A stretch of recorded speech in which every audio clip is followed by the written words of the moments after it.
We have some breaking news to bring you.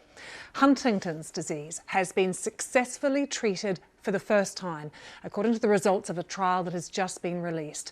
This disease is one of the worst genetic disorders. It's often described as a mixture of dementia, Parkinson's and motor neuron disease.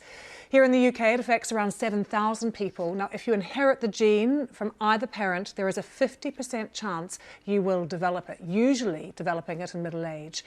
The trial was shown to slow the progress of the disease by 75%. So with me now is our medical editor, Fergus Walsh, and Professor Edward Wild, who is a consultant neurologist at the National Hospital for Neurology and Neurosurgery and a Huntington's disease specialist. Isn't it great to see you both talking about this story? Yeah. And Fergus, we are always so careful to use that word breakthrough. It's rare I use it. But we can't we? I have had to pinch myself on this story. A little bit in your intro, it's if you inherit this gene from one of your parents, there's a 100% chance you will go on to develop Huntington's disease. So when couples have a child, there's a 50-50 chance that it'll be passed on. But this trial, and these are just the top line results, so we need to always be cautious until they're published in a peer-reviewed journal, but they are sensational.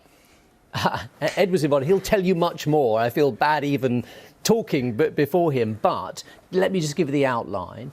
29 patients, they had a one-off treatment, which was an injection into 6 parts of the brain, deep into the brain, and the 3-year data shows that of the 29 patients involved, the average slowing of the disease was 75%. And that was based on measures like cognition, movement, ability to lead an independent life. And given that this awful disease often takes sort of 10 to 20 years to kill someone once symptoms emerge, potentially that could give them decades, years certainly, but decades more healthy life. So it's extraordinary. It's not licensed yet, but I'm thrilled for researchers like Ed and also for the families. I've met quite a few of the families, and they are living under the shadow of this terrible condition.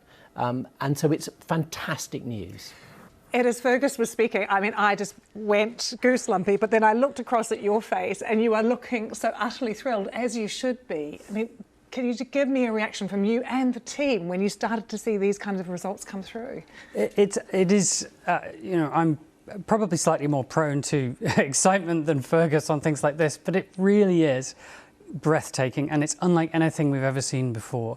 I've been doing Huntington's disease research and looking after patients with HT for 20 years, and trial after trial after trial has, you know, we've been in the world of incremental progress, but each individual trial has ended in disappointment and a negative result. We know what we need to achieve, though. We know the cause of Huntington's disease, and that's what gave us the head start. And this gene therapy news is really the first time in the history of Huntington's disease that we have convincingly slowed the progression of Huntington's disease, and we have biochemical evidence that the mechanism is through rescuing neurons, protecting neurons from dying, which they would otherwise do. Okay, so tell us a bit more about how it works, why it's so effective. So the gene therapy is an inactivated virus which is injected deep into the brain, a part of the brain called the striatum. It's a long neurosurgical procedure, so there's a lot of upfront work and risk. Once the gene therapy has been delivered to the brain, that's it. It's there. The virus gets into the neurons and injects a piece of DNA, and it basically reprograms the neuron to become a factory for its own cure. So the neuron is producing the harmful protein, but it's also producing a molecule which halts production of that protein. And that must be how we've slowed the disease. There's less harm happening and the disease is slower. And just to be clear, Fergus, up until now, doctors been able to manage the symptoms of Huntington's? Yeah, there's been no treatment for Huntington's disease. This holds the promise that not only will you be able to slow it down in patients who are affected in the early stages, but yesterday I met a 30-year-old man whose father died of Huntington's disease, saw him gradually fade away, needing full-time care, and died at the age of 54. There's hope that he will be able to have the treatment and others and never get affected. I mean, it's as big as that. Now, I should put this, we've got to be cautious. It's not a licensed treatment. It'll be expensive. That's the money, yeah. Another gene therapy, a one-off treatment. Like £1 million sometimes? Probably, maybe more than 2 million. Yeah, okay. But if you think of the cost, Huntington's disease tends to come on, you know, when people they've just had their children, they then need full-time care. It's a huge cost to those families and to society.